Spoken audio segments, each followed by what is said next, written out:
Hey guys, this is episode 132, I think. Yeah, 132 of the Stand Up with Pete Dominic podcast. Joining me today, John Avlon of CNN, Danielle Moodie of the Woke AF podcast, and Dr. Meghan May, who's an epidemiologist, joins me again. It's been far too long since I caught up with her. I'm Pete Dominic. It is time to stand up right now.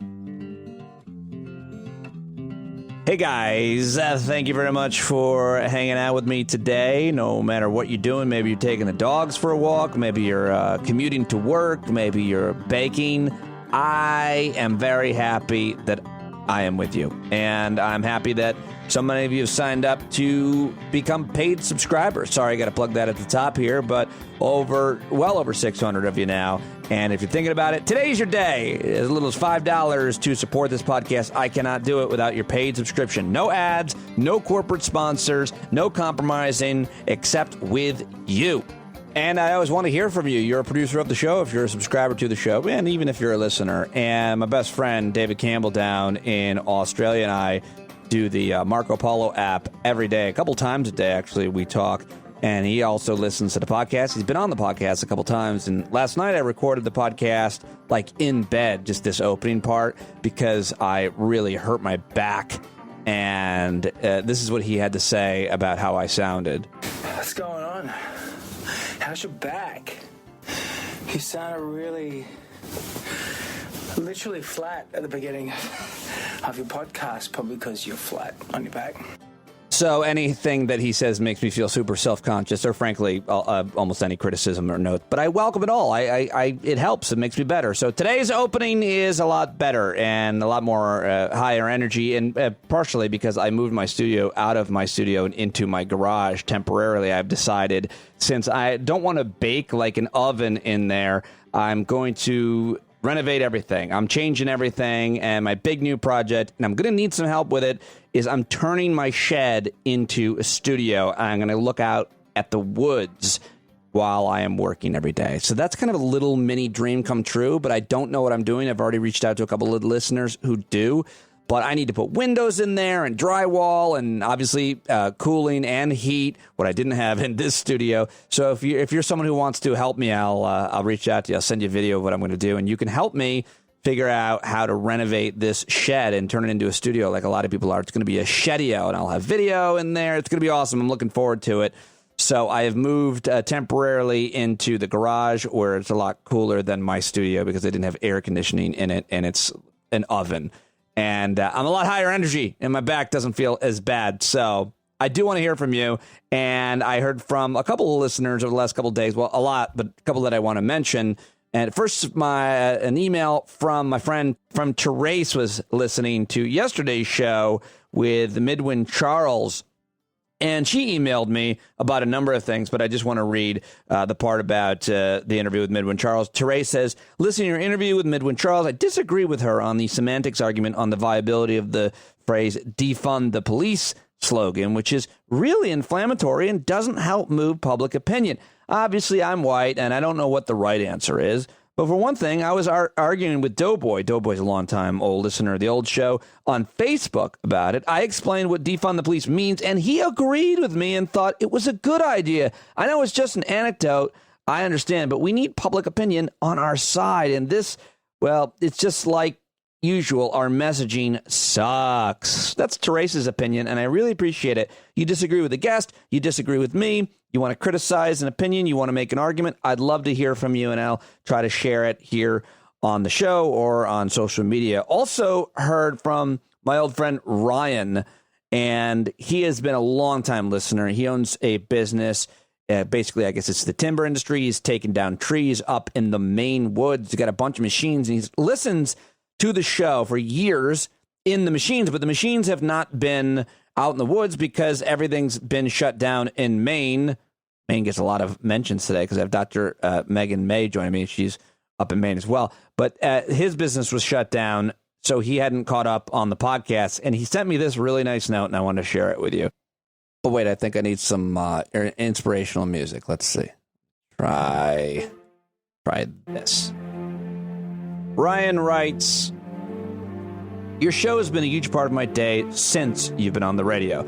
When you started the podcast, I was happy just to be able to hear you again, but it wasn't the same. It was good, but it wasn't the same Pete. You were scared.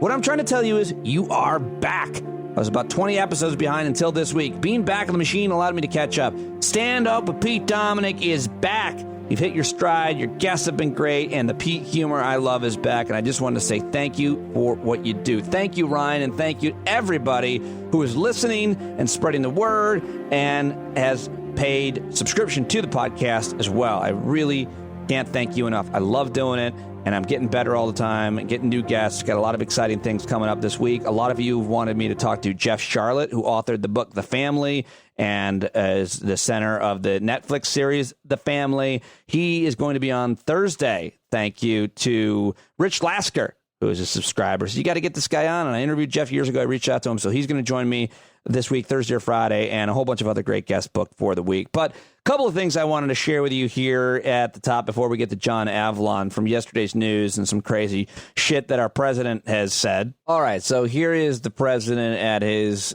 Corona Palooza stupid rally in Tulsa where nobody showed up. And here he uses the clearly super racist saying or phrase or reference to the coronavirus Kung Flu. Here, let's take a listen to the guy. Disease, without question, has more names than any disease in history. Big laughs. Got big laughs because this disease has so many names. Everybody's laughing at this garbage fire. I can name Kung Flu. I can name 19 different versions of names. Well, just Kung, or just one. Can't think. Many call it a virus, which it is. Many call it a flu. What difference? A huge difference. I think we have 19 or 20 versions of the name. But they say to me, where do you get the energy? I say, I don't have a choice. Wait, what's he talking about? That point right there. But they say to me, where do you get the energy? What is that? What is that? What is the segue? Why did he say that? As a stand-up comedian, as a broadcaster, and radio and TV and podcast, like you've got to have a through line. He just has random thoughts that drop in. He does a 90-minute speech. I don't have a choice. You know, it was interesting. Whatever. Okay, so there he is. He says Kung Flu, and then in the briefing yesterday with Kayleigh McEnany, who I used to hang out with when she worked at Fox News on Mike Huckabee's show. Anyway, I don't want to name drop, but she was always a conservative weirdo and super Christian and a little nuts. Anyway, she's always also very prepared, seemingly, for every single question that gets asked.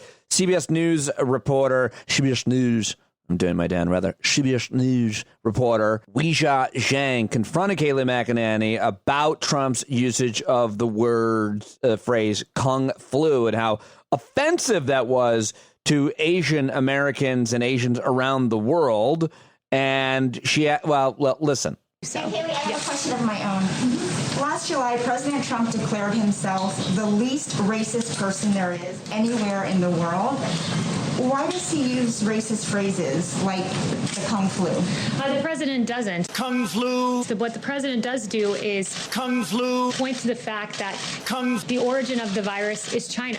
It's a fair thing to point out as China tries to ridiculously rewrite history, ridiculously blame the coronavirus on Kung Flu. American soldiers. This is what China's trying to do. And what President Trump is saying, no, China, I will label this virus Kung Flu for its place of origin. That's what he's saying by using the racist phrase Kung Flu? He is linking it to its place of origin. What does he have to say to Asian Americans who are deeply offended and worried that his use will lead to further attacks of discrimination? So the president has said very clearly it's important that we totally protect our Asian community in the U.S. and all around the world.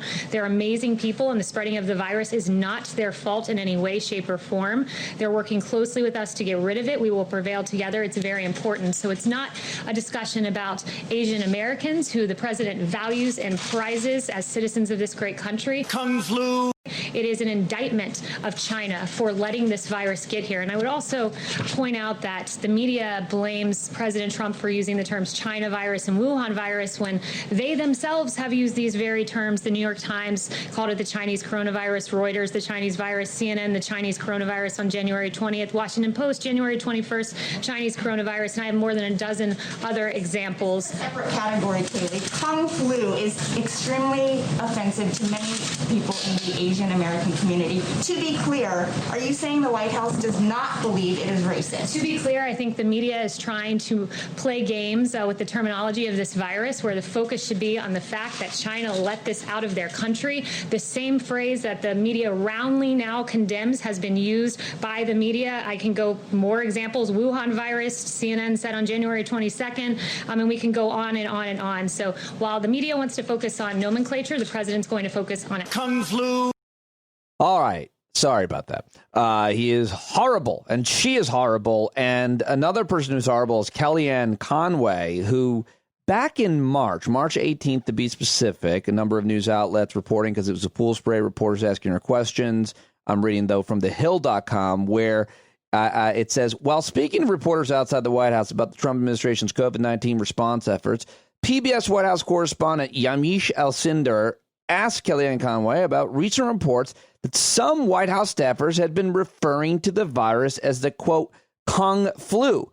Listen to this. Kellyanne Conway wants to get these reporters to tell her who told her that. That's what she spends the whole time here. Eventually, she does say that her husband, by the way, is apparently half Asian. I didn't realize that. Filipino. Nobody apparently did. That's reported there. But she does say that it's a horrible phrase and disapprove of it. But listen to all of this, and it gives a lot of context. Well, hold on. You can't just say that and not name them. Tell us who it was. Come up here and tell us who it was. I'd like to know, because I'll go inside. Right now, what is your message to those staffers? No, I'd like to know. Rather than having them name, why excuse me, that's been alleged. No, Yamiche, excuse me. So is that wrong if it has Yamiche, I'm not dealing in hypotheticals. Of course it's wrong. But you can't just make an accusation and not tell us who it is. Who is it? But you're saying, of course it's wrong. Yamiche, you're if saying, you want to argue, I'm going to argue about standing away from each other and washing our hands and everything. But just tell us who it is. You're telling those staffers, of course it's wrong to use the word. Tell us. I think you understand how these conversations go. No, I don't know. I don't know how these conversations go, and that's highly offensive. So, Kung flu. You should tell us all who it is. I'd like to know who it is. I'm not going to engage in hypotheticals. I'm married to an Asian. I mean, I'm not engaging in hypotheticals. My kids are, partly. Yes, I'm married to an Asian American. My kids are 25% Filipino. Oh, I'm sorry. You're also obsessed. I thought you knew. About the president using but you're saying that using that term excuse me. Of course it is. But who is it, Yamiche? Who is it? It's your boss, the president of the United States. It's no longer hypothetical. It's him. He's the one who says it. Kung flu. Now you're engaging. I'm trying to be here to help you help America understand how to slow the spread. And you're shouting at me in a way about something that somebody allegedly said to somebody else. And I'm asking, who was it? Why don't we go to the source? I certainly didn't say it. I don't believe it. So why don't we go to the source and tell them that's very hurtful and unhelpful for what we're all trying to do? Hurtful and unhelpful and highly offensive. It's him. It's the president. That's who's saying it. How are they going to handle that? Is she going to be asked about that again? That should be interesting. He'll keep saying horrifically racist things as long as he can breathe. All right, let's now get to one more clip I wanted to play for you. A lot of folks are talking about the president the other night said that he had insinuated jokingly that he asked the testing to be slowed down. And everybody said the next day it was just a joke. It was just a joke. All of his spokespeople and advisors. He was just kidding around. It was tongue-in-cheek. It was tongue-in-cheek. Was it? Here he is with a local news reporter at the White House yesterday. On Saturday night, you said that you told your staff to slow the testing down to improve the numbers. Does that mean someone watching this right now on their local news is not going to get a test because you asked your staff? We do more. Okay, let me just speed his answer up and get to the good part. More testing than any country in the world by far. 25 million tests. Other countries do 1 million. Every time you do a test, as you do more tests, it shows more and more cases. So we're so far advanced, both in terms of the quality and the amount. And we're doing all these tests, and it shows cases. If other countries aren't doing, or if we did slow it down, we wouldn't show nearly as many cases. You're showing people that are asymptomatic. You're showing people that have very little problem. You're showing young people that don't have a problem. But we're doing so much testing, 25 million tests. Nobody thought that. But did you ask to slow it down? If it did slow down, frankly, I think we're way ahead of ourselves, if you want to know the truth. We've done too good a job. He didn't say no. Because every time we go up with 25 million tests, you're going to find more people. So then they say, we have more cases in the United States. The reason we have more cases because we do more testing than any other country by far. All right, let's just hear the good part again. But did you ask to slow it down? If it did slow down. And now I slow him down on the stutter. Okay, yeah. So I think he asked them to slow down the test. Can you imagine? I'll talk with Dr. Meghan May about that later on in the show. But let's get to it, huh? Okay, having fun learning new techniques using the editing software. It's only going to make the show better. Joining me first is the great John Avlon of CNN. You can get your reality checks from John on their morning show. Also, John is an author, former editor-in-chief of the Daily Beast. He's got a new book coming out about Lincoln. He wrote about a book about Washington. I talked with him a little bit about taking down statues, John Bolton, and much, much more. You wanted John Avlon? You've got John Avlon. Okay, you guys asked for him. You got him. I took an informal poll, John Avlon, and I said, who would you like to hear more from? Who do you want to hear regularly? They said, if you could get John Avlon every week, like you did at Sirius, we'd love it. I'll get him on anytime I can. Always happy to talk with my old friend, John Avlon, joining me now. Hi. Hey, man. It's always awesome to talk to you, and thank you for everyone who raised their hand. And man, it's just one of the fun things we've done for a long time, so let's keep it going. Yes, let's get right to it. No small talk today because there's a ton of issues that I wanted. No chit. We already did that for like 10 minutes before I pressed record. All right, so here's where I want to start. The vote by mail mantra has begun, meaning the President of the United States has been talking about and tweeting especially that the election is going to be fraudulent. It's going to be rigged because of all the voting by mail. He starts a narrative, he drills it into your head, and it's a really important thing that we discuss. And yesterday he was tweeting about it. How important is this? It's a huge deal, and I'm actually working on a reality check just on this. Oh, good. You know, for a long time, he's been banging away on this totally baseless, widespread voter fraud, and it really has to do with vote suppression. But he's added a new twist to the conspiracy theory in the last couple days, first floated by Bill Barr. Baselessly, he admitted to the New York Times that foreign countries would try to interfere with our elections, through mail-in voting. They said they'd have counterfeit ballots. Now, there are many problems with this. First of all, there's absolutely no evidence that vote by mail leads to voter fraud of any kind. Oregon has done all vote by mail for 20 years, and they've had a dozen cases of verified fraud. Out of 20 years of ballots. So this is just pure fear mongering. Obviously, the demand for vote by mail is higher than ever because of the pandemic, and we've seen, just really disastrous elections in Georgia and Wisconsin because folks are. More folks than ever before are going to apply for absentee ballots and vote by mail because of COVID, because of the pandemic. Right. Moreover, this idea that it disadvantages Republicans and helps Democrats doesn't make any sense for two major reasons. One, traditionally Republicans do best among older voters. Older voters are going to be the ones most likely to want to stay home and vote by mail because of their susceptibility to COVID. And in a special election in California to fill a former Representative Katie Hill's seat, a Republican won in an election that was disproportionately almost exclusively vote by mail. So that doesn't even bear out. But it's this foreign interference thing that's really insidious. And a dangerous narrative that we're starting to see. Well, yeah, because I mean, the idea that he is saying that there's going to be, who's saying this, by the way? I hadn't even read that, but he's invited foreign interference. He invites he will do whatever it takes to win any kind of cheating. It does not matter. That's always one of the things that irked me because I didn't think that was a conservative or liberal value. I thought cheating was cheating. We all felt the same way about it. But he has invited foreign countries. Of course, now he's saying that that's what Democrats are going to do or other countries are going to try. I mean, it's wild.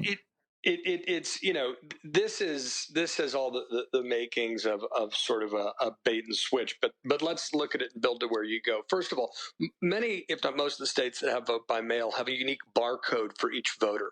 So the idea that these could be easily fraudulently counterfeited to create confusion doesn't make sense for that basic practical reason.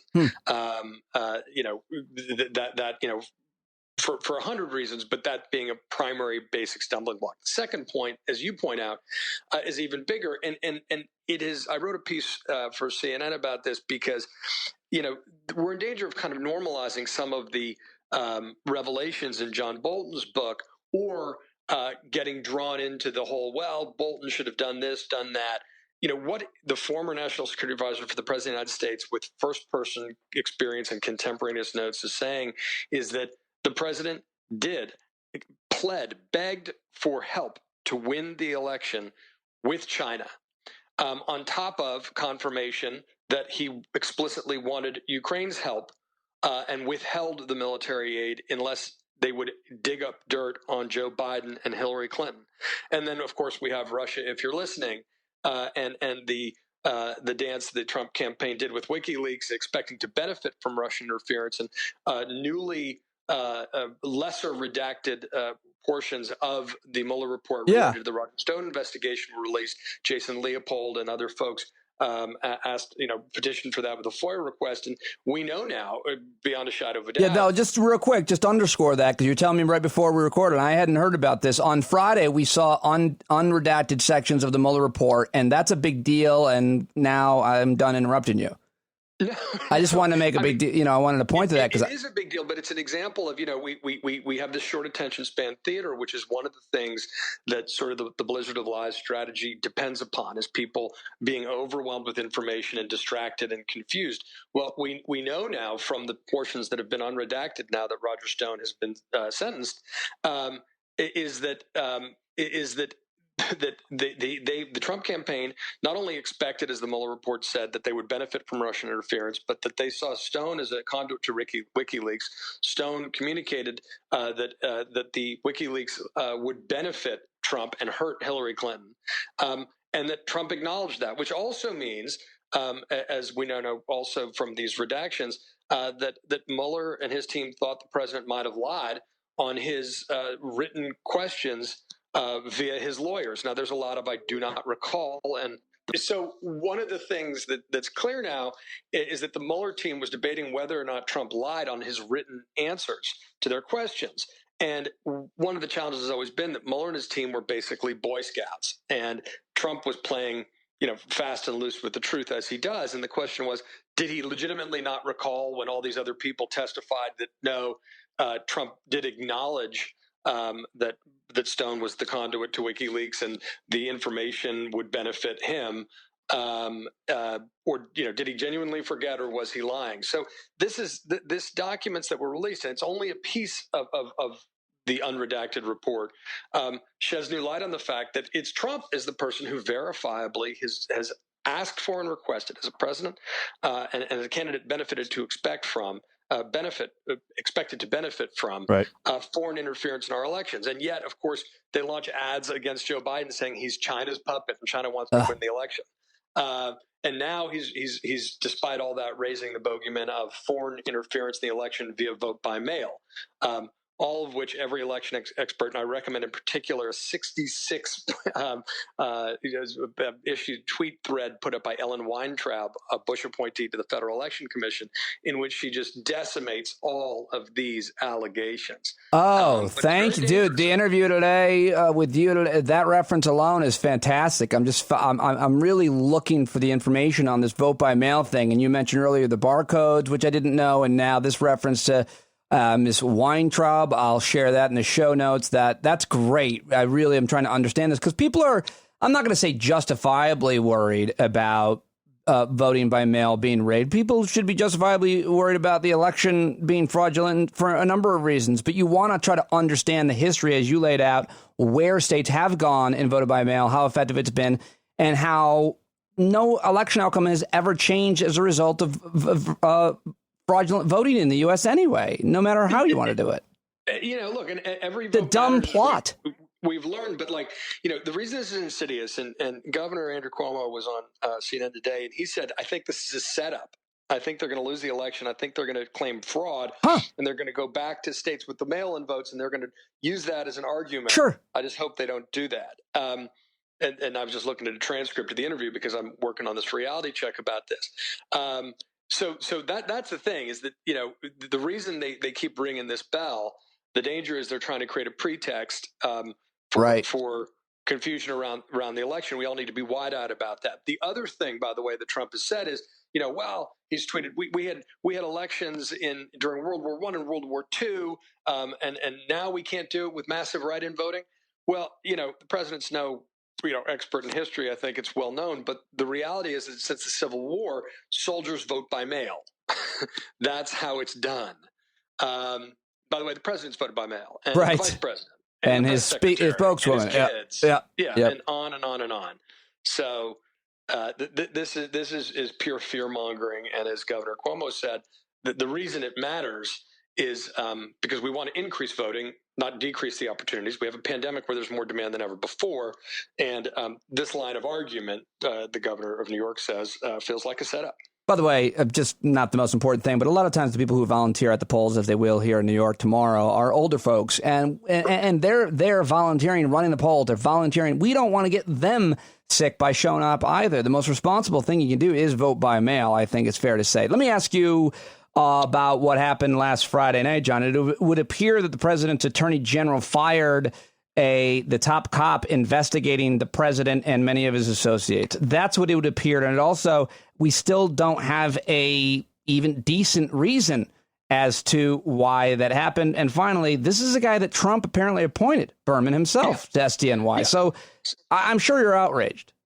Sure. So this all goes down Friday Night Massacre style. Jeff Berman was Trump's appointee to replace Preet Bharara, who he initially said he'd keep on and then fired as U.S. Attorney for the Southern District of New York.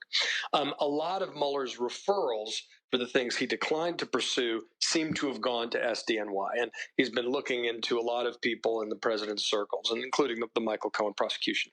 Now, the White House version is that the outgoing SEC head, who's tight with Trump and Barr, wanted the position, and they just wanted someone who they saw as more of a loyalist, and they offered Berman a different job in the Department of Justice, and he declined.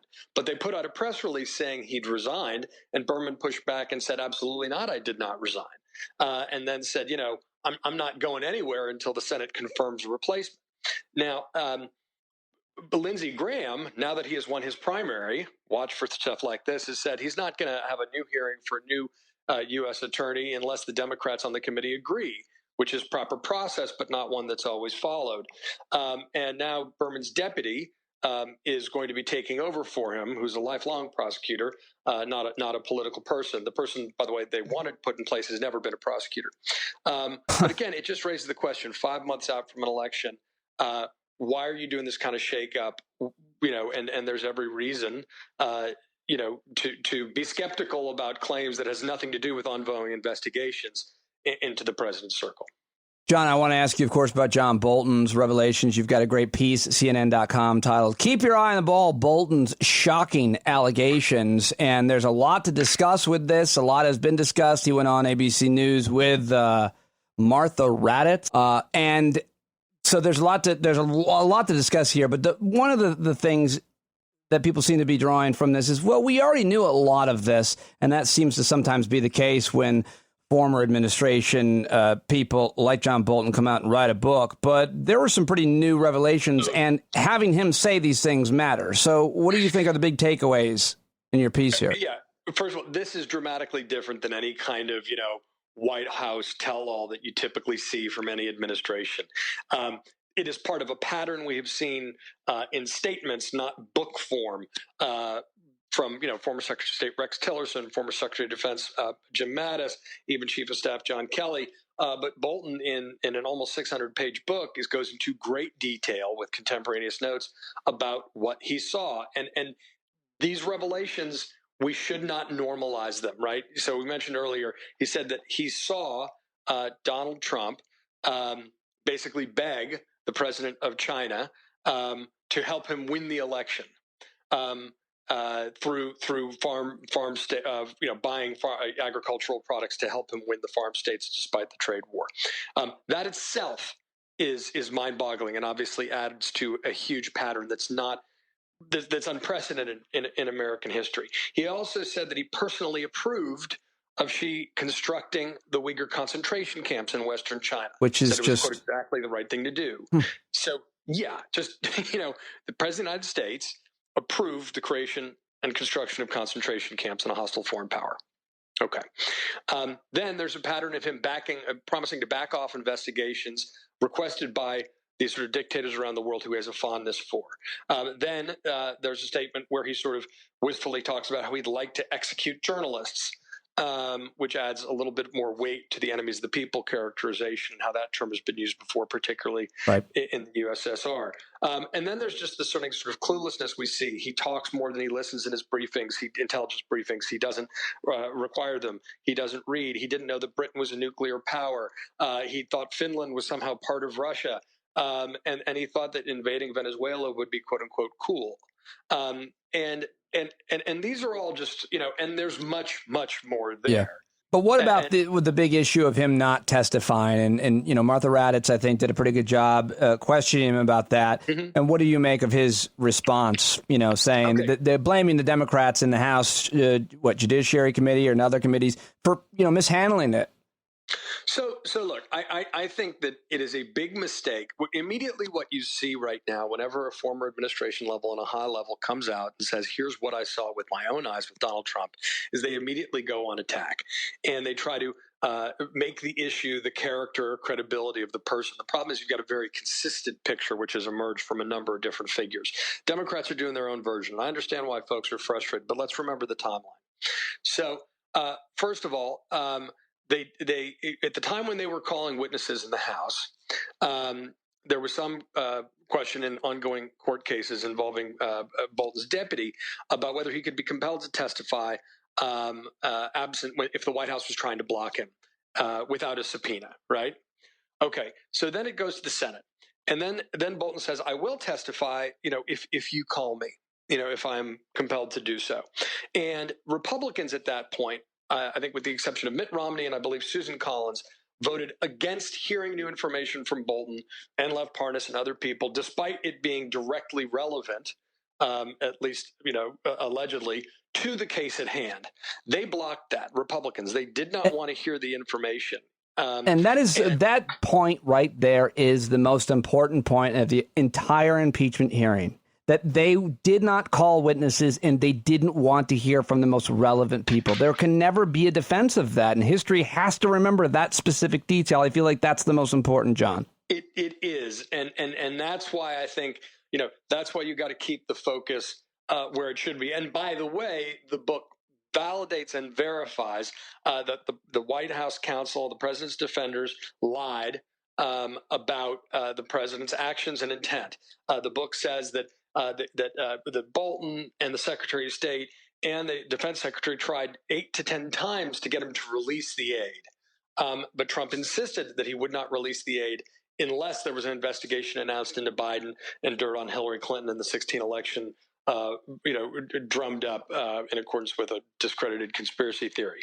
So we know that, according to Bolton, all the information we have seen is that was true, and Republicans did not want to hear it, even those who had that tortured explanation of, we didn't want to hear witnesses because we knew the Democrats had proved their case and the president had lied. We just didn't think he should be removed for it. Right. Oh, I mean, looking back on the impeachment hearing as we are because of the Bolton book, it just seems, and now all the evidence. I mean, he committed, as you mentioned, with China, asking other impeachable crimes, and you mentioned them. It's a huge pattern. And remember, he did it because he didn't want to face Joe Biden in the general election. Don't forget that. Really, yeah. And how do you think Biden's doing, John? The way he's handling things. Polling, I mean, look, I will drop every cliche. Only poll that matters is on election day. Right. But, there's a reason that Trump didn't want to face him in the general election. And you're seeing it in not just the national polls, but more importantly, the state-by-state swing state polls. The polling is very bad for Donald Trump's reelection prospects.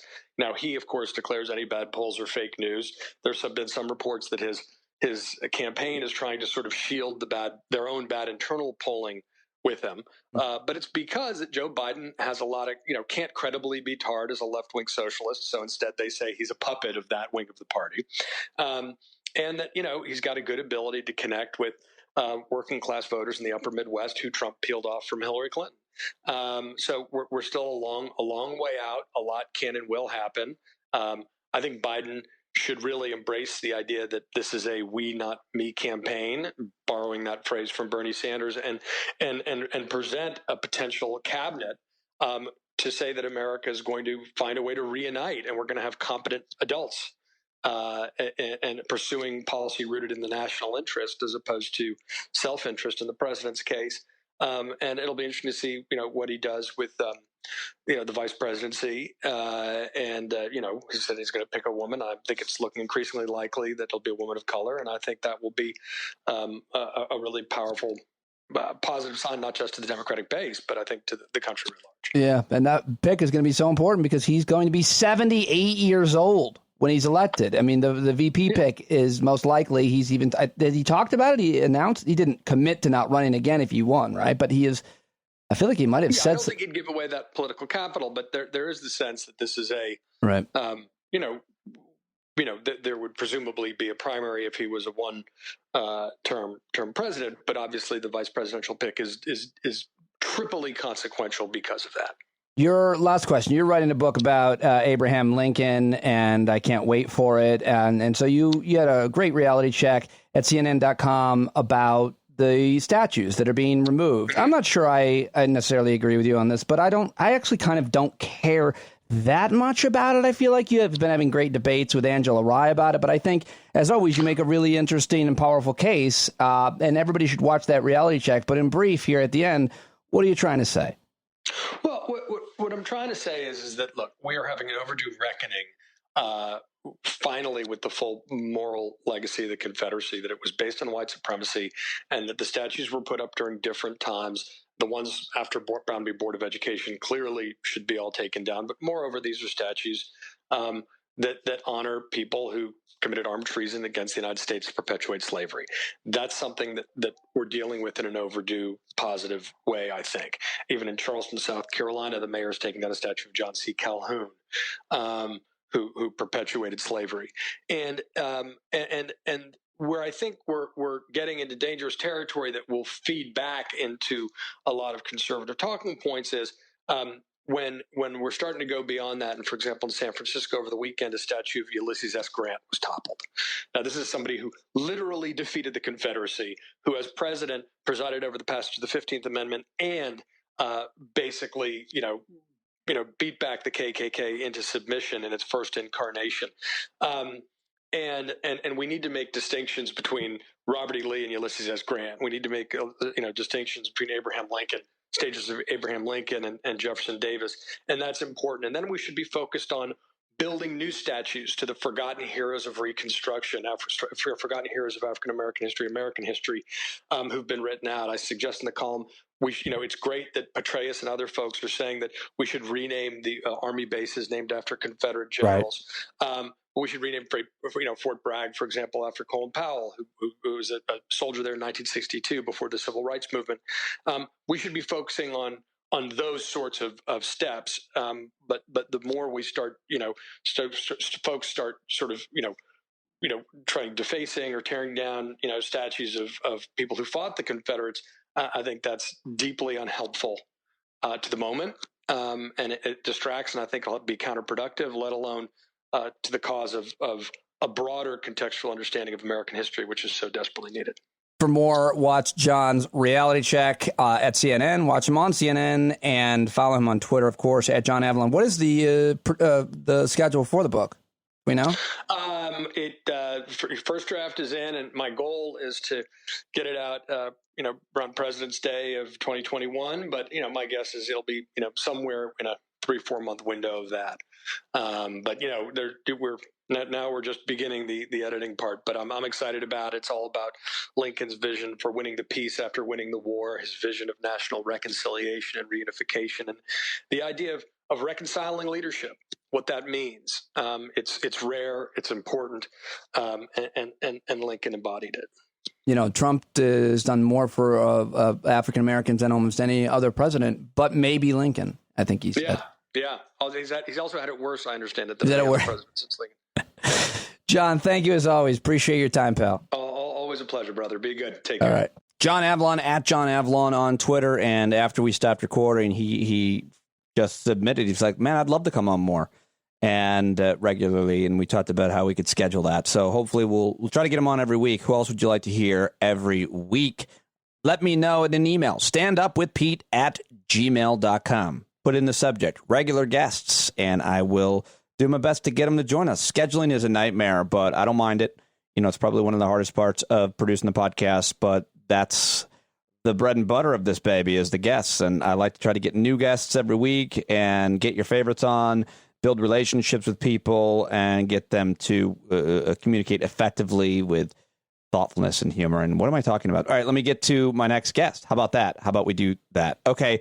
So I reached out to Danielle Moodie, who has her own podcast. We met when we worked together at SiriusXM and at MSNBC, and I always love talking to her about anything. And speaking of guests that you really like, Danielle Moodie is one of them. She has her own podcast. It's also daily, like this one. It's called Woke AF, and you can support her on Patreon, like you're supporting me, and follow her on Twitter at D2Cents, DEE 2 cents. Here's our conversation right now. Danielle Moodie. I've got her now, Danielle Moodie, who is outside on her deck or something. Hi, Danielle. Getting some fresh air. Hi. I am. It's a game changer. You get out there. It is. Congratulations on your show. You've gone daily. You're using Patreon. Things are going well, and I'm very excited for you. How's it going? Thank you. Things are going, I mean, other than the world falling apart, things are going super well with the show. The world is falling apart. It depends how you look at it. This week, you are putting the world together because it is Pride Month. You are a prideful gay woman. And what is happening this week? So I'm very excited. I am an advisor with Lesbians Who Tech and Allies. It is a group of about 50,000 queer women and allies around the world who work in and around the technology and media space. And so this week, we are hosting a not in real life Pride Summit. Amazing speakers are coming. Kamala Harris, Stacey Abrams, Elizabeth Warren, co-founder of Black Lives Matter, Alicia Garza. Very big hitters this week. I did the opening this morning, and later in the week, I will be interviewing Lizzo's creative director and speaking with her about entertainment and activism. Then later in the week, I will be interviewing Mayor London Breed to talk about what it's like to be a mayor in the midst of multiple pandemics and what it takes to lead us out of crisis. Very busy week. And what does an organization like this try to accomplish? Advancing ideas, opportunities? Yeah. All of the above. Essentially, Lesbians Who Tech is an organization where women that work in tech, which is a very white, male, straight dominated space, where they know that they have community, they are part of community. It's a place to share ideas, a place to share jobs, to share interests. And these summits are they're always in person. And there's one in the fall in New York and then one in the spring that happens at the Castro Theater. Just imagine 5,000 plus lesbians taking over the Castro Theater and the entire Castro in San Francisco. It's amazing. I've been a part of the organization since the beginning. And it's incredibly inspiring. We've had Hillary Clinton come and speak. We've had, folks from Facebook when we liked Facebook back in the day. So it's a wonderful place at the intersection of politics, technology, media, entertainment, and all that good stuff. When you think about the current state of LGBT Americans. How do you see it, Danielle? We just had this Supreme Court decision that says you can't fire people for being gay, which is a really big deal. The progress seems to keep coming, as incremental as it might seem. But how do you frame it? How do you see it, where we're at today?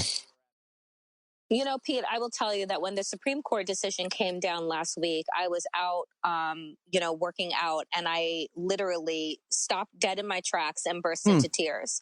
For the past 15 years, I've had a, small part in advancing LGBTQ equality, from being on the front lines for marriage equality, for consistently talking about how disproportionately discriminatory policies impact the Black LGBTQ community and the Latinx LGBTQ community. And so the ability for people to not be fired from their job because of who they are is major, especially when we are talking about Black trans people. When we are talking about Black trans women, for instance, who on every statistical marker are living below the poverty line, making below the lowest paychecks, making below minimum wage, being forced into sex work because they have not been accepted into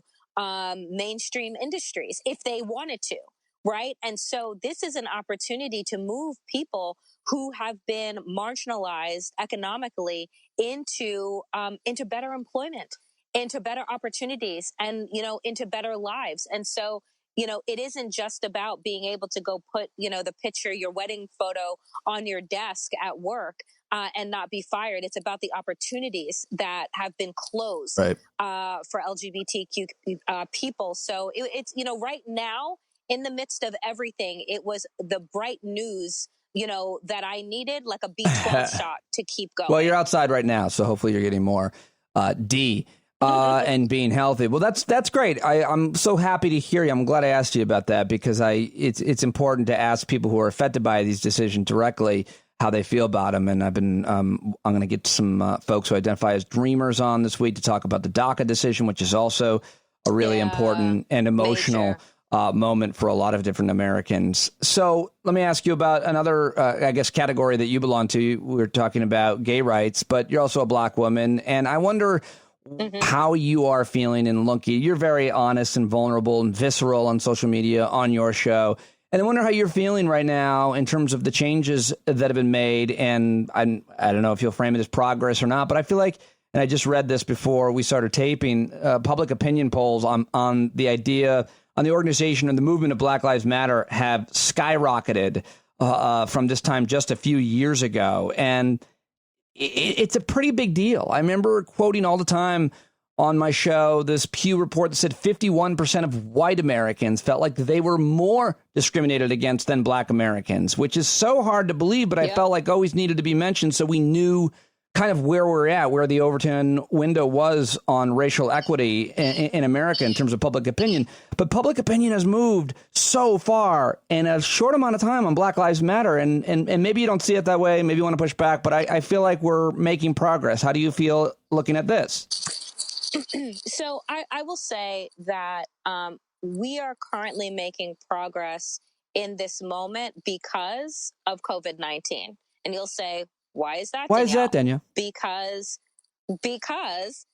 everyone is focused, right? There isn't entertainment. There isn't sports. There isn't things that are generally used to distract people from their day-to-day, right? To be able to turn on and ignore what is happening when people have been out in the streets for damn near a month at this point, right? When you have seen video after video of Black unarmed people being murdered, whether it be by vigilante or by the police state, you can't look away. There's nothing to distract you. So I'm not surprised by the fact that the poll numbers are changing and white Americans are recognizing that they have been living inside of, what could be only called a moral Disneyland, right? Where the world has been set up differently. This country has been set up differently for white folks to be able to enjoy the spoils of this country. And Black people have only gotten what has already spoiled, right? So I think that we are living right now at a time and in a space and place where the world has slowed down, where it has been halted in many ways because of the coronavirus. And so attention is being paid where attention has always been needed, right? Which is to the innumerable amount of injustices that systemic racism, white supremacy have allowed to go unfettered for far too long. Well said. Really well said. I'm glad that you feel that way. But, I get worried, too, in terms of the progress that gets made, that somehow we lose the momentum for the reasons that you just said, in terms of the conditions that have, at least according to you, and I think you make a lot of good points, I agree with them, created this paradigm or this shift in thinking. I worry about losing the momentum, and I wonder, how do we keep it going? I mean, I think that Trump is a big part of this momentum. I think the fact that we have an election coming up in 5 months, and in that time, we are watching the number of coronavirus cases skyrocket. We know that those that are being most adversely affected by the coronavirus right now are Black and Latinx people. We have a president that is completely and totally inept and has put our health at risk because of it. And so I'm not so concerned about people losing momentum, because it's all we have. Tens of millions of Americans are unemployed right now. They're not going back to work in 5 months. Some people are, right? But the tens of millions that have lost their jobs because of the coronavirus, they are not, right? We're talking about rushing back to open up sports, right? And there are cases that are spiking around this country. So I am not concerned with the losing of momentum, because there is so much that is wrong right now. And I think that people are actually starting to point the finger at the right things, right? Like, you can only change things when you face them, right? But nothing that is faced can ever be changed. And I think that America is being forced, with a mirror in front of its face, to see the things that have been absolutely wrong with this country. And we're seeing it exacerbated by the global health pandemic that has now shown us what is wrong with the racial injustice pandemic that Black America has been living within for centuries. Well, do you think that there is too much attention being put on specifically law enforcement and systemic racism within the entire chain of custody of a crime, from the arrest to the judicial system? Do you think we need to put more emphasis on economics, opportunity, and healthcare? I mean, does it matter? I mean, we can have this conversation all day, every day, to talk about systemic racism, to talk about what we need to improve. And I'm glad that we're making progress on law enforcement. I did not think that we would see there be any kind of compromise, or phrases like defund the police or abolish the police be anything but on the radical fringe. And now it seems to be those kinds of ideas being mainstream. But there's a lot of tension being put on law enforcement. I wonder if it's enough, if it's too much, if you think it's a more comprehensive systemic racism that we need to focus on. Because I never feel like, I want to compartmentalize and talk about each issue, but I want to talk about it all as well. What do you think? Is there anything to focus on? I think that, focusing on systemic oppression as a whole is kind of where we are. The entree to that, unfortunately, are murders, right? And the fact that we do need a deep examination of the chain of command and our criminal justice system, and why police have been given just carte blanche on our society and on Black bodies, right? And I don't think that people have really understood that. I don't think that white people have understood that, or frankly have given a shit. And so I think that we have to talk about that. We have to talk about the fear that Black people have when leaving their home, right? And being pulled over, and how things could go so incredibly left so quickly, right? That you lose your life, like we watched happen to Rayshard Brooks, right? So I think that it's important, but we're also having broader conversations, because one of the things that came up, as the protests began to unfold and move into what I refer to as an uprising, is that people wanted to say, well, these people are burning their own communities. They're burning their own buildings. They're burning this, that, and the other thing. And I'm like, We don't own shit. Right. So it ain't ours. Right. Right? So there, in fact, is your economic conversation. Like, don't tell us, oh, we're burning down, this Target. We don't own stock in the Target. Target don't give a fuck. Right? Like, so I think that it's really important that we're having both and conversations about the economic disparities, about the racial wealth gap, right? Like, Trump received so much pushback, right, because of his decision to want to do an event in Tulsa, Oklahoma, on Juneteenth, right? Like, we had a national conversation about Juneteenth and about Tulsa, Oklahoma, and the white mobs that destroyed Black Wall Street. I feel like more people learned about Juneteenth this year, Danielle, than in the aggregate, like previous 10 years. There's so much attention was put on this holiday, a number of states wanting to make it a state holiday, the president acknowledging it and acting like he's the first person to ever hear of it.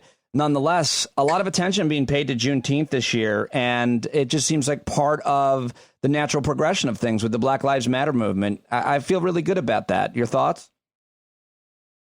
Yeah, I feel, I feel like we're in an interesting space, right? Like we're in an interesting environment where, one, we are seeing, I think that a lot of people who saw Donald Trump as entertainment, who saw him as something that, like, oh, he's harmless, like he's just a joke. We're seeing just how dangerous he is and just how dangerous the people are around him. I think that when we are looking at Black Lives Matter and the way that Fox News wanted to create this false dichotomy, right, between Black Lives Matter and Antifa and whatever kind of lunacy that they have created, that people are smarter than that and are recognizing, like, no, you know what? If my son was murdered or my daughter was murdered, like, I'd want to burn something down too. Right? Like the rope-a-dope, and I'm not going to be distracted. I lost you for a second there. What do you? If my son was murdered, I want to burn somebody down too. And I said you're hearing people say, like, wait a minute, they're starting to invoke this type of empathy that has been needed since the beginning, right? Like, imagine sending your kid, right, girl or boy, to the store, and then they never come back. Right? What would you be willing to do? I think, yeah. Right? In order to make something I think there's a lot of empathy being poured out and understanding as a result of so much of what's happening that you've already pointed to, and it's really I don't know. I feel like it's amazing and positive what is happening in the face of so much horror with Donald Trump and the pandemic and now the economy. To see this progress being made, it feels good. I feel like after, talking about these issues for so long, seeing some action at this point, I wish it didn't take us to be in this situation, but nonetheless, it does feel like we're headed in the right direction for the first time in a long time. And I just want to be able to sustain it. Now everybody's talking about fireworks. Have you noticed that?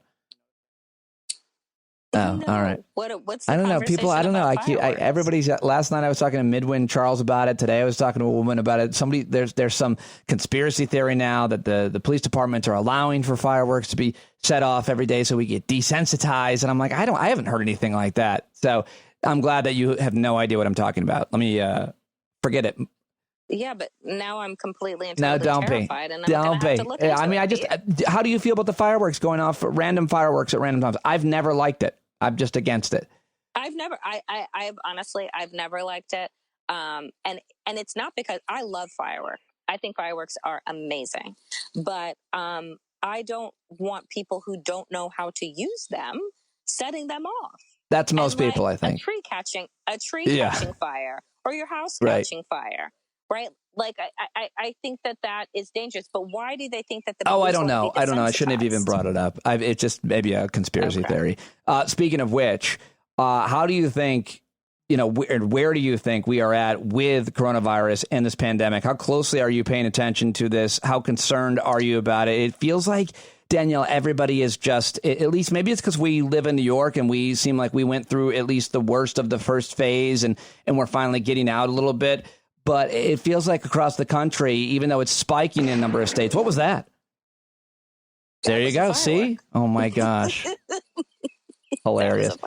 So what do you think in terms of coronavirus? And obviously the president seems to be completely over it and not concerned about it, even saying that they slowed the tests. And then he was joking. And then he was asked again today about it and he didn't answer. It's terrifying. What's happening? He's not joking. He's not joking. It's actually not a joke. 120,000 Americans are dead. I don't know why some people have decided that the coronavirus is over. And like, if you just make up your mind about it, then it goes away. Yeah. Like the fact is that I am very grateful to be living in New York. I am grateful, that we have had leadership at the helm in Governor Cuomo that has guided us through essentially New York by itself was essentially Italy. Right? Like what happened in Italy happened in New York.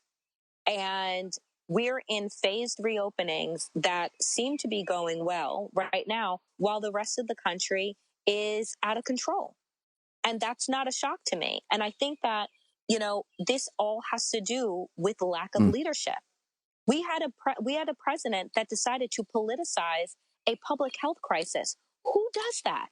And I have been thinking about this and racking my mind, and I'm like, no other president, not the Bushes, not Clinton, not Obama, would have ever done anything like this. So it's not even like, if it was any other Republican, and I use air quotes, other than Trump, we wouldn't be here. Right. Yep. It's it really is hard to believe how poorly he's handled it, how disinterested he is in it. Speaking of which, what is your reaction to the weekend's big rally in Tulsa? Oh, you mean what Nancy Pelosi referred to as a Zoom call? Oh, no way. Oh, no way. Oh, what a burn. Oh, my God. I hadn't heard that. See that joke? Where did she say? I'm looking it up right now. It is on Twitter, and I'm trying to pull it up because it was quite possibly the funniest thing I think that she's tweeted thus far. Like, she basically said, and I think it came from her team or something like that, but it was basically said that 6,200 people, that could have been a Zoom call, and actually kept people safe. Oh man, that's good. And it's just the fact that these people were willing to sign their own death certificates, right? Because that's what those disclaimers were, right? Like, this thing that we told you not to pay attention to because it was a Democratic hoax, is actually not a Democratic hoax. And if you catch it and you happen to get really sick, we're not going to give you any money for it. And we're not responsible. And you're not going to be able to sue us. On MSNBC, one of the reporters went up and was interviewing these people that decided to sleep out. I don't know why, for this event. And this woman says, well, I have to sign disclaimers all the time when I go to the hospital. Oh boy. It's it's you don't want to generalize about a Trump supporter. I try so hard not to, but I mean, watching. How do you feel when you see the black Trump supporters sitting behind him? How do you feel when someone uses someone like Candace Owens as an argument for black supporters and Donald Trump? I have a lot of listeners who ask me about that. What do you say to these people? And I'm like, I don't know. I say, you remember the Django Unchained and Samuel Jackson's character? Correct. Do you think that's all right, or is that too far?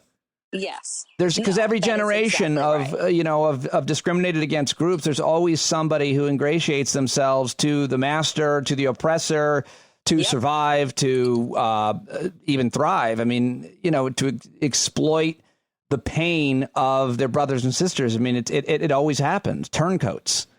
She is nothing more than a grifter, right? Which is why she fits so perfectly inside of this circus that has become the Republican Party.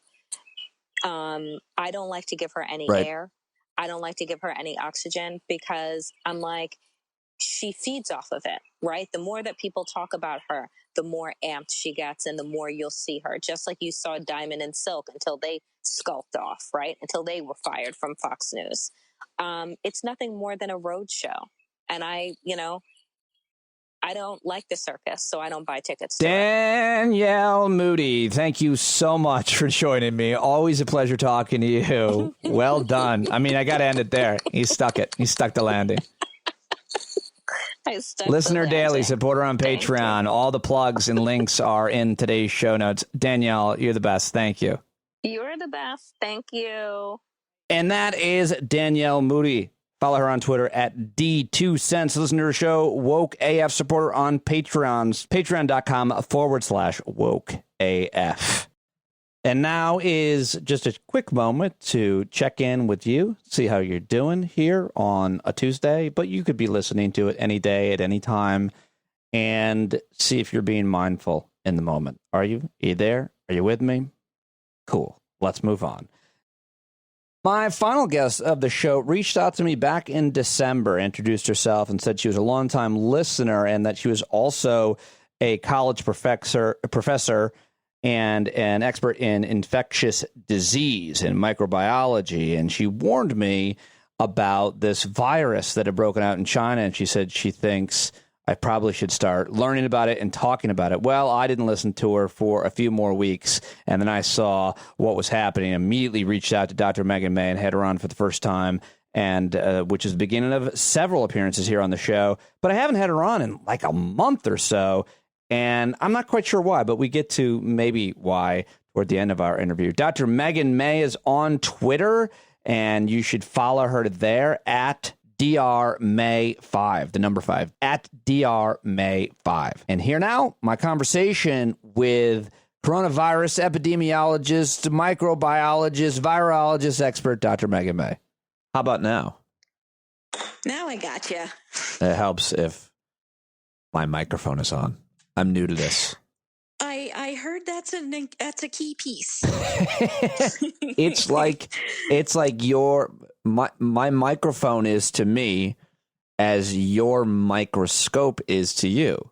Oh, look at you. Very nice. I am made an assumption that you look through microscopes on a regular basis. Is that true? No. Not so much these days. No, I wasn't even close. I more look at computer screens with sequence on them. Sometimes I do. Sequence, whatever that is. I am recording. I don't want to take up too much of your time. Are you ready? Can we jump right into it? Sure. Unless you want to make small talk for a few minutes. I mean, always happy to make small talk, but I don't want to take your whole night up either. Other than to say, glad to talk to you, and I hope everybody's still doing okay and all that jazz. We're doing really well. How about you guys in Maine? I see you tweeting about how the state has handled things and giving compliments to your governor there. Is it Janet Mills? Janet Mills, yeah. No, my state of Maine, we're doing pretty kick-ass here, if I may say. I had a minor tantrum Saturday morning as I'm like watching coverage of these crowds of people where they've had there's 3,000 new cases in one day and now 4,000, then new ones the next day. And nobody's wearing masks and people are getting made fun of for wearing masks. And it's just friggin' insane. And so I'm thinking New York's in the same category, right? So there are states whose case numbers are falling. What are we all doing that other places aren't doing? And so it seemed kind of reasonable to be like, okay, here, let me outline exactly what we did and why our cases are falling. And the thing about our governor is that her sister is, and actually I used to work with her, but she's an epidemiologist and a board certified pediatrician. The governor's sister. Yeah, exactly. So I think she's getting a lot of world-class advice and is clearly listening to it. So, it's funny when people do that. It's like you listen to someone who went to college for 10 years and maybe do things that they say. It's weird how that works. Yeah, well, I mean, it's interesting just to have a conversation at some point with you about the just general idea of there's a kind of a death of expertise and that the public no longer trusts experts and scientists like yourself. But let me just ask you what your general analysis of what has gone on is, because this is the way I see it, and I really don't know what I'm talking about. But this pandemic was new to the American public, not to experts like yourself who follow these viruses for a living. But this changed our lives, and so we didn't know what to expect, and we saw all the horror and the deaths, and it's, you know, the numbers going up, and we saw it being concentrated in certain parts of the country, and we heard these phrases like flatten the curve and so on, and we started to understand a little bit about how this stuff works, of course, which you're an expert on. But as it's gone on, and it's changed from these original hotspots, it's moved on to other states. So has the American mentality about it. And I guess my question is, what really has changed? Did the virus change and mutate the way it behaves? Have we gotten a better handle on it? Did certain techniques work? Why did it get so bad in New York and it's not quite as bad in some of these other cities, but it's skyrocketing? Like, the timeline, Dr. May, has really affected the way that we think about it. And I wonder how you talk about how the public has responded to this as it's grown. We've gotten more familiar with it. So I think there's a lot to unpack in there. So it's a really good question. So I think part of it, on the one hand, is there's a lot of perception in here. On the one hand, we're tending to think about this as getting better, and we're both in the Northeast, and here that's not a matter of perception. It literally is getting better. Some of that has to do with local policies, but other pieces of it are just stark reality, right? Our cases are going down. In other parts of the country, they are absolutely not. They're going the complete opposite direction, in the wrong direction. And when people there seem to think of this as something that's, moved on and gone past, that is a misperception, simply because we've talked about different stories the past few weeks. We've moved on to just incredible generation shaping protests and things. We've talked about different news stories. Right. The public has had their attention. Right. Exactly. So we spent a few months with this being pretty much the only news story. And now there was a different and equally enormous and equally momentous news story to talk about. And so we weren't discussing coronavirus much at all, but that doesn't mean it went away. Right. And it's certainly in these several states, it's not only not gone away, it's getting worse. And so just to give you a quick piece of data to chew on, in Florida and Arizona in particular, and Texas is getting close too, their capacity in their intensive care units, where the sickest COVID patients have to go to be put on ventilators and such, their capacity is depending on the county, in the high 70s to low 80s, and even approaching the 90s. And that's not good. That's worse than where they were in March when we all locked down. I don't know if this has anything to do with those states necessarily, and I'm not sure that it's in your wheelhouse. But I did read today that some of these hospitals started opening up for what are called elective procedures. Yeah. And so they started kind of returning to normal practices with their hospitals, doing these elective procedures, which then took up beds, I guess, in ICUs, meaning they filled up their capacity with elective surgeries, and then the virus struck or got stronger, and they don't have now the capacity because they did a bad thing. That is, and I don't know the answer to this for sure, so I'm going to caveat that. Okay. That's I read that today, and at least for some of them, right. But so as with everything, there should have been phased, careful, sequential reopenings. It's not like one day, we've canceled all elective procedures and all screenings, and then tomorrow, because it's, Monday, June 22nd, now we're going to do all of our elective surgeries again. It comes to a point where, and this is what hospitals in the Northeast did, many elective things were canceled, many routine screens were canceled, and then as they started to be brought back on, for example, mammography centers were running at quarter capacity, then some are now back to half capacity. None of them up here are at full capacity because you don't want that many people close together in the waiting room. And that's not how things were done everywhere across the country. And so, like anything else, it would have been wiser to do these things in small batches.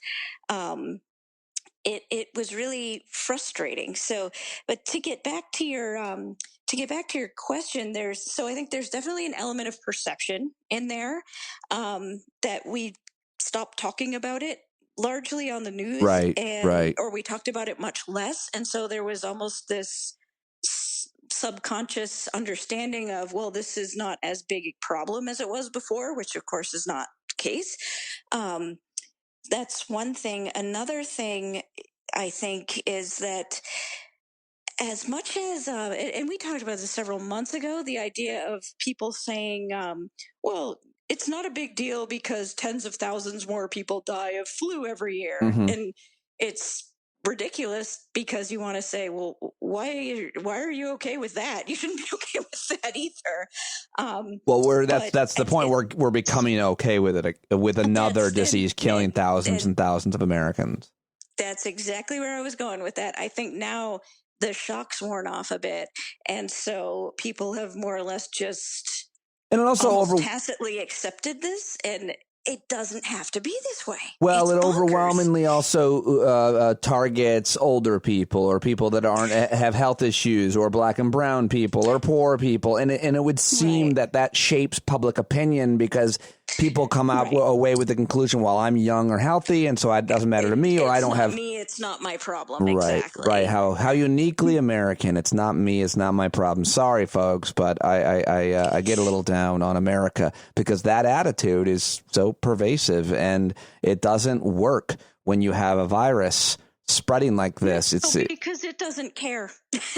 It doesn't care who you are, and it means that if you're 35 years old and affluent and otherwise healthy, you're probably going to be okay, but not guaranteed. It doesn't care. And we don't yet understand why certain people, who appear to be perfectly healthy sometimes get deathly ill and die when they're seemingly in the prime of their life. We don't understand that yet. And so the virus doesn't care whether you decided you're not a high risk group. Right.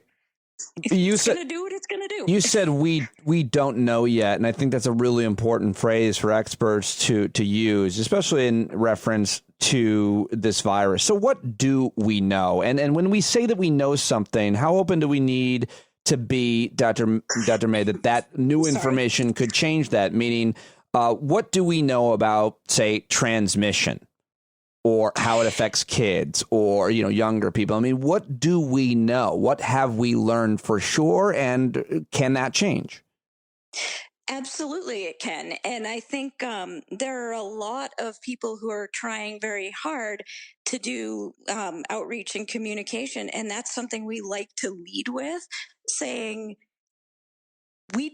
there are so many more things about this virus that we don't know than things that we do know. Right. And there is absolutely nothing wrong with saying that. It doesn't mean that we can't make educated guesses about how best to do things, but it does mean that, if somebody is standing, I don't know, like at a podium in front of only 6,000 people, saying Sorry. I think it was 9. I think it was 9,000. I don't know. The fire department said it was 9, but then the Trump people said the fire department said it was 6, and the Trump people said it was 9,000. Anyway, it was not that many. Anyway. Yeah. So we do know what about a situation like that? Right. So if you have somebody at a podium saying they absolutely know this is the reality, that is not that is not the person to listen to. And I know I'm kind of taking a cheap shot there, but it's not just him. There are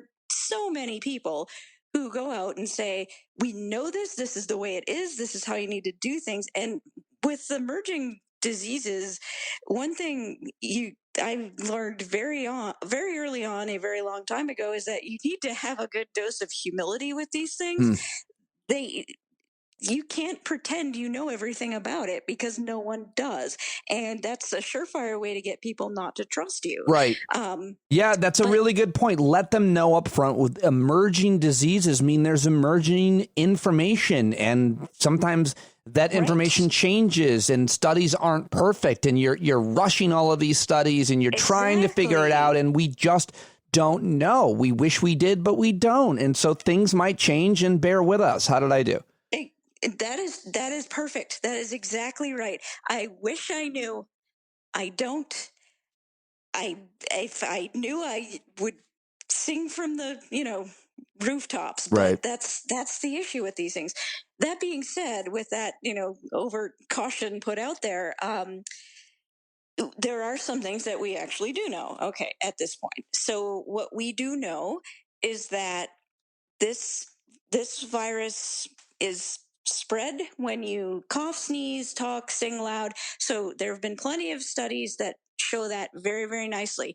When you put out what are called respiratory droplets, so that's, kind of, sorry, this is gross, but, these kind of microscopic gobs of saliva and sneeze juice and everything else. Sneeze juice. Sneeze juice. Today's show is brought to you by Sneeze Juice. Yeah.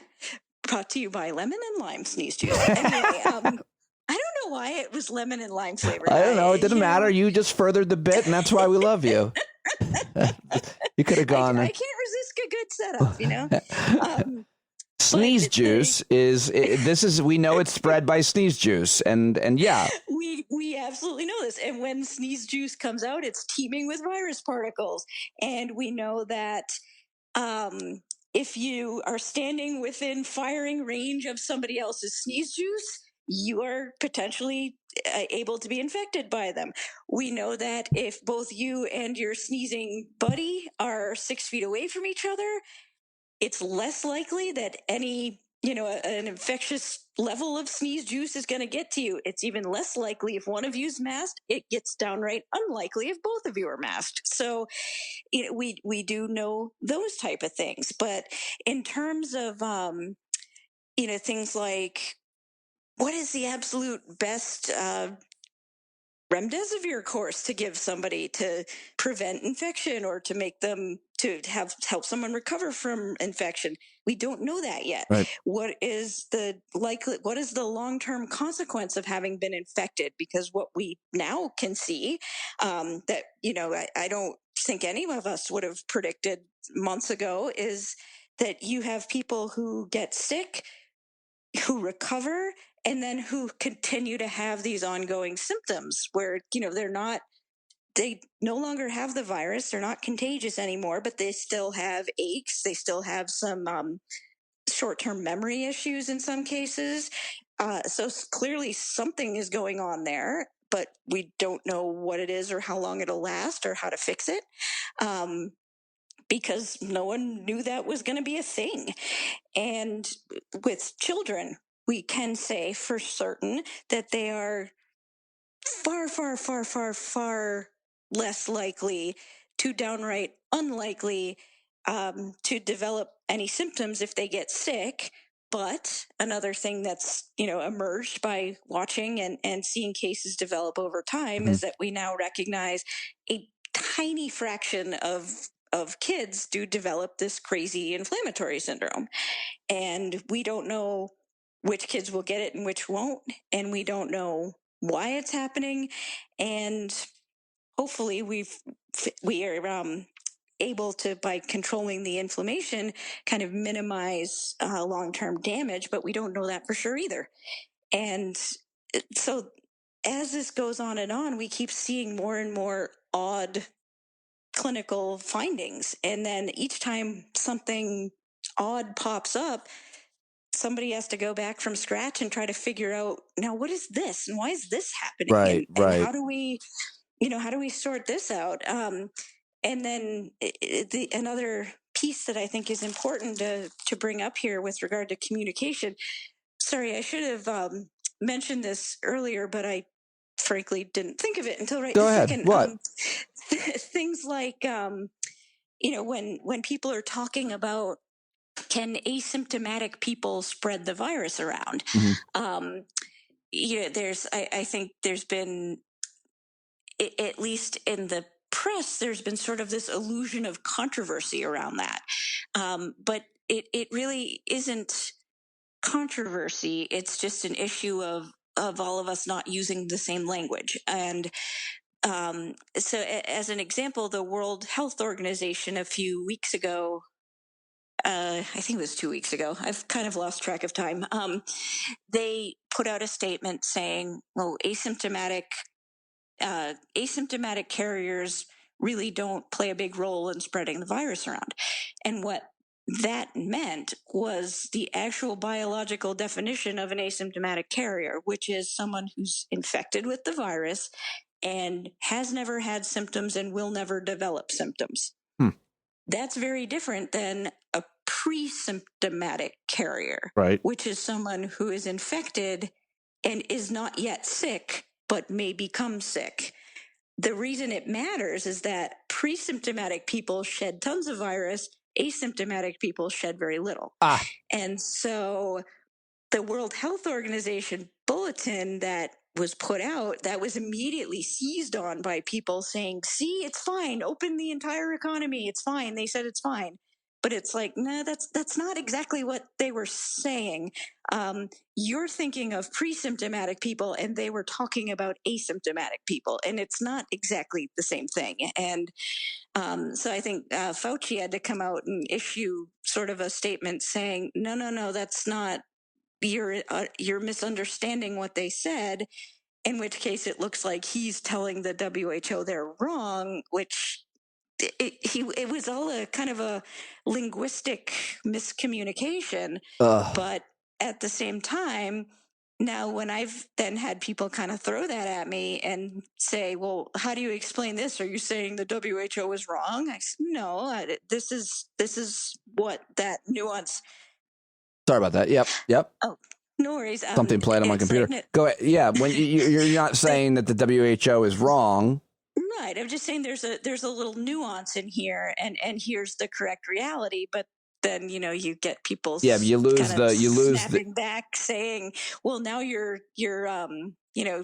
changing the definition and you're wordsmithing because you don't want people to reopen the economy. And I'm thinking, why would I not want that? Right. That's a preposterous insinuation, but I don't know what to do with those people. But exactly, you try to not pay attention, but I don't know how someone in your position can't, or in insinuations about someone who deals with pandemics and outbreaks their entire careers. It's so frustrating to have to I'm sure, endure these criticisms and these insinuations from jackasses. But moving on, I mean, the bottom line of all of this, it would seem, is that we still need a lot more testing and tracing and PPE, and we still can't reopen safely.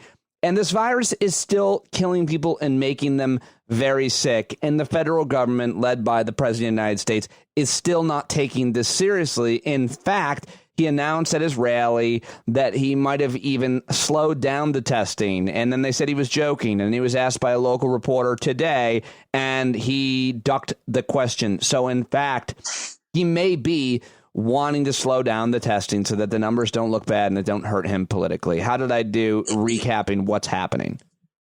Perfect. And I think that when he made that statement at the rally, it was clearly not a joke. And the way you can tell it was clearly not a joke is that it's been completely consistent with his behavior for several months. But has it been consistent with the practice, do you think? You say his behavior. I mean, you really think that he was, in fact, gumming up the work somehow or not helping things? Well, it's you can at least make the argument that not all that could have been done was done in order to facilitate faster testing, right? You had states competing with each other over the same resources. You had the Defense Production Act not being activated in a timely fashion, and for some things still not activated. You have all of these lines of evidence that, this was either not taken seriously or at the very least, it's quite an accusation to say something that was intentionally gummed up. But at the same time, it's very clear that not everything that could have been done to facilitate it was done. And this is also not anywhere near the first time he made that statement. Right. He seemed to have floated that concept several times. This is the problem with testing. When you test people, then people even who have no symptoms are positive and they count as a case. And it's sort of like, well, yeah, the point is to figure out how many are present in the community who could then spread to other people. That's why you do case counts. It's not as though case counts are done to say how bad or terrible something is or to make somebody look bad. They're done to try to control the spread and try to mitigate further cases. And so it's consistent with a pattern of statements, and it's downright insulting to hear someone say, "Oh, it was clearly a joke." Yeah, no, it wasn't. So No, it wasn't. yeah, I'm glad you said that. So looking ahead, and I'll let you go here, but I do want to try to get an understanding, if there is one, in terms of how experts in your world are modeling the future of the virus. Where are we now, and what do you see happening? And I guess, is that a really hard question, because government policies are what dictates the spread, meaning shutdowns and distancing and masks and so on. So it's tough for you to map it.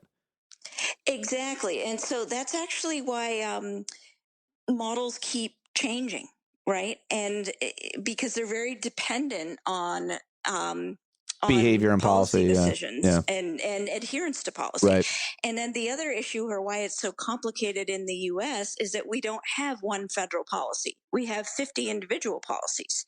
And you have states that are, not Hawaii excluded, states that are not islands. And you can have people going back and forth across state lines. And so for many states, we have, mandatory quarantines if you're going to stay for multiple weeks. But the question is, it can be more or less on an honor system as to whether or not you're adhering to them. And many states don't even have that. So you're having one set of policies in one state that might be very rigorous and very stringent. And, we talked at the beginning, Maine's doing great, New York's doing great. You can have people come in from a state with virtually, that's wide open and with very few mitigating policies in place. And if they don't, honor the request to self-quarantine for 2 weeks, then they're introducing their state's bad policies fallout into a state that's doing reasonably well. And so it does get a little bit challenging to model things like that. But that being said, there's actually a really great resource on the CDC website. They have an entire page that's devoted to modeling. And the reason why I like it so much is that they put, I think it's 20 or 25 different modeling groups, projections, all there in one place. So you can look at them and how they compare to each other. And then they also kind of break them into two categories. And there's a set of 7 or 8 that build their models based on current policies remaining exactly the way they are. And then there's another big cluster that do their models with essentially by incorporating not only what the current policies are across states, but how they are likely to change given case numbers going up or down. And So it's any scenario, and it's mapping out, sequencing any of the possible scenarios. Exactly. And then what the other neat thing about it is it lists every single modeling group, like where they come from. Are they a company? Are they a nonprofit research institute? Are they affiliated with a certain university? And then you can look at each one and it'll tell you what kind of mathematical and statistical methods they use. And the reason why I think that that's valuable information is that you can see they're not all using the same method, but largely they're all those models. The end number is, slightly different from model to model, but the general directions are all in agreement with each other. And so that, to me, as a scientist, it's very it's good evidence that we're looking at probably very correct and accurate projections because they're being done multiple ways by multiple people using multiple frames of reference, and they're all saying the same thing. So is there any projection that you would pick out of the projections that are fairly accurate to say? I'm partial to Columbia's because they are they're a little bit more nimble. They don't assume every policy is going to be exactly what it is at any given moment, and then they base their models basically on, I guess, a lot more. They take a lot more variables into account. But again, a bunch of other models from a bunch of other places are really kind of all pointing in the same direction. Oh, and the other piece I forgot about to include there is that you can get a national projection, but then they also have models for each state. So you look at the national projections and they're kind of panic inducing because they're all going up fairly steeply. But if you look at individual states, some are flat, some are dropping, and others are going straight up into the stratosphere. So it might be helpful to be able to look kind of regionally for individual people to see what is the reality in your state and your surrounding areas and all that kind of thing. Is there any way that any of those models, even the best ones, can predict a second wave? And by the way, is there any way, I know I said this is the last question, but that we all hear this terminology and then we think we're all experts, but I don't think anybody knows what we're talking about when we talk about first wave and second wave. Is there anything that we need to know about that? And do these models predict a second wave? We're still in the first wave, so I think I think that's an important thing to remember. In order for there to be multiple waves of something, you had to have essentially broken the back of the curve in the first place, and we never did that. So is it possible, let me just ask you a hypothetical, is it possible that it comes back to New York even worse than it was at the peak? Very possible, I would imagine. It is definitely possible, but that being said, a lot of the policies that New York has in place right now, right? Because if we don't live there, we've all heard on the news that aspects of New York are reopening, and that's terrific. But you're certainly not back to normal, and neither are we in Maine. And so that being said, even if there starts to be an uptick of cases, there are still some mitigating pieces that would stop that rate of infection from being as bad as it was the first time. Like masks and social distancing. Right. And point two is I think that the moment you start to see an upward tick, I think that there are certain states that are going to quickly realize we're moving in a bad direction. Here's how we dropped our cases before, and we're going to do it again. And I think that, again, in certain parts of the country, we're all frustrated. Nobody is loving this. But I'm hoping that people, at least in many places, are really starting to wrap their head around the idea that this is not going to end until we all just do what we need to do, right? That the longer this goes on, the more these waves and these epidemic curves are not broken, the longer the economic distress is going to go on, the longer all of the unpleasantness is going to go on. And where does a vaccine play into it? I think that if I'm going to say if and when we have an effective vaccine, then that becomes a huge factor in allowing people to go back to normal or some semblance of normal. Right. Because that takes all of the measures that we're putting into place are to mitigate risk of transmission.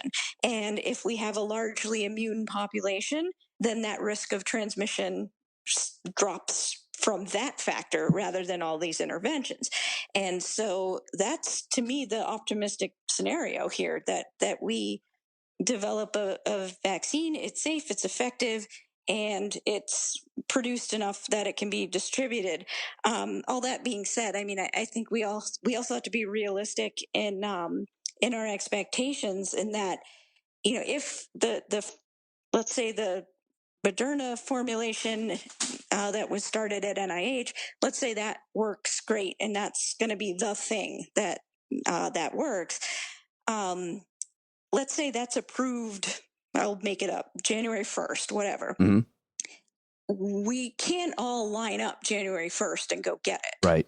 I mean, I think that the expectation that we should all have, that the way that this is going to unfold, is that it's very likely the first people to get it would be healthcare workers, quickly followed by older adults because they're at greatest risk.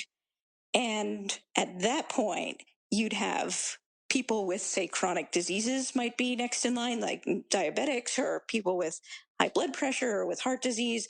And then kind of your kind of run-of-the-mill healthy adults. The rest of us, right? Yeah, exactly. Which is fair. I mean, that's sounds fair to me. That's kind of the order of risk. You first need to protect your medical workforce so that they can take care of everybody who's at risk, and then you need to protect the people at greatest risk of dying. But it's sometimes I think people don't think of it that way. The idea of when the vaccine's approved, we can all just go get it. It's sort of like, I don't think it's going to work that way. I think that we're going to have to. I'm glad that you laid it out for us to understand that and create the right expectations, the appropriate expectations for people. All right. It's been far too long since we talked. I really appreciate you joining me. Man. And it's been forever. Yeah, I don't know. I think I was subconsciously avoiding talking to you because I don't want to know the stuff that you have to tell us. I wonder. I mean, I don't know. I certainly have gotten caught up and certainly talking on the podcast about Black Lives Matter a lot, and maybe, of course. And I think what you said really, makes a lot of sense in terms of science communication, and you laying out how the kind of the public weariness of the pandemic and wanting to shift to another story, no matter what that story is. And I suppose exactly. I was subject to that too. But anyway, I'm psyched to have you back on, and so much good information, and I hope to talk very soon again and learn more. At any time. Dr. Meghan May, thank you. Great to talk to you, Pete. Isn't she great? I love talking to her. I'm so happy when I get the opportunity to thank her on Twitter at drmay5 at drmay5. Meghan May, Dr. Meghan May. Okay, so that's all I've got for you on today's show. Thank you to John Avlon, Danielle Moodie, and Dr. Meghan May. A lot of great guests coming up the rest of the week. Tell me who you want to hear. Who would you like to be a regular on the show? If you aren't already subscribing with a paid subscription, I'd love for you too. I'm not going to lie to you. That'd be great. I don't know why I'm doing Jeff Goldblum. And what else do you want to talk about? Have you been following the saga of a lot of comedians saying and horrible things and laughing at horrible things about how they made women do horrible things to them they get stage time? Are you following that story? Is anybody interested in that? Want to hear comedians talk about that? That's one thing. I don't think it's the most important thing, what with everything else happening, but it is absolutely a serious issue, and a lot of people have been asking me my thoughts on it, and I think they're pretty obvious. But we will talk about it. We should talk about it. So let me know if you want to. That's all I've got. Thank you very much to all the guests, and thank you to you, and know that you're not alone, and I truly love you and care about you, as I know you care about me, even though we might not know each other, because we're humans, we're brothers, we're sisters. Look out for each other. I'm looking out for you, and I appreciate all of you always looking out for me. This got weird and cheesy and corny at the end. I should have stopped talking a while ago.